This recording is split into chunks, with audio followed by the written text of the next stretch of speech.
మన ప్రాంతమంతా సుభిక్షం కావడం కోసం చేసుకునేటువంటి కార్యక్రమమే ఈ యొక్క వరుణయాగ కార్యక్రమము. ఆ యొక్క నీల పురుషుడు అనేటువంటి వాడు జలభిమూలంలో భూమిలోకి రావడానికి కోసం చేసేటువంటిదే ఈ యొక్క వరుణయాగ కార్యక్రమం. అందరూ నమస్కారం చేసుకోండి. వీరభద్రేశ్వర భగవానికి వీరభద్రాయ విద్మహే మహాభద్రాయ ధీమహి వీరభద్ర ప్రచోదయాత్ అన్నావరణ ప్రచోదయాత్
Yeah,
बोल वीरभद्रेश्वर भगवान की बोल भद्रकाली माता की కొద్ది వెనక జరగండి గోపురం జరగండి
పెట్టండి సార్ ఓం రుద్రాయ రుద్రాయ తరుణాయ నమః శంగాయ శంగాయ నమః రుద్రాయ భీమాయ నమః అగ్రేవదాయ దూరే వదాయ నమో అంతరే దహనీయసేత నమో క్షేభ్యో నమస్కారాయ సందేశమయోపవేశ నమః శంకరాయ భద్రకాళి సమేత శ్రీ కొత్తకొండ వీరభద్ర స్వామి మహిమత్వము మహిమగల దేవుడు. ఈ ప్రాంత ప్రజలందరికీ విశ్వాసం కలిగినటువంటి భగవంతుడు. ఇక్కడ వర్ణయాగం చేయడం ద్వారా ఈ ప్రాంతం అంతా సమృద్ధి వర్షాలతో పాడి పంటలతో ఆయురారోగ్యాలతో ఉండాలని అందరం కూడా కలిసి ఈరోజు 108 కలశాలతో అభిషేకం చేయడము, అదేవిధంగా యజ్ఞం చేయడము, తద్వారా భగవంతుణ్ణి ఈరోజు ఉన్నటువంటి ఎలినో పరిస్థితుల్లో ఒకవైపు వర్షాలు పడాయని శాస్త్రవేత్తలు చెప్తున్నా ఈ సమాజం భగవంతుని మీద విశ్వాసం ఉన్న దృష్ట్యా యావత్ తెలంగాణలో కూడా అన్ని ప్రముఖ దేవాలయాల్లో వర్ణయాగాలు ఇతరత్ర పూజలు జరుగుతూ ఉన్నాయి.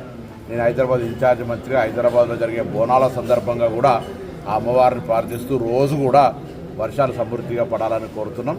అందులో భాగంగా ఈరోజు మహిమత్వమైనటువంటి కాకతీయుల కాలం నాటి భద్రకాళి సమేత కొత్తకొండ వీరభద్ర స్వామి ఆలయంలో ఇక్కడ మరి వర్ణయాగం చేసి ఆ భగవంతుని వేడుకుంటా ఉన్నాం.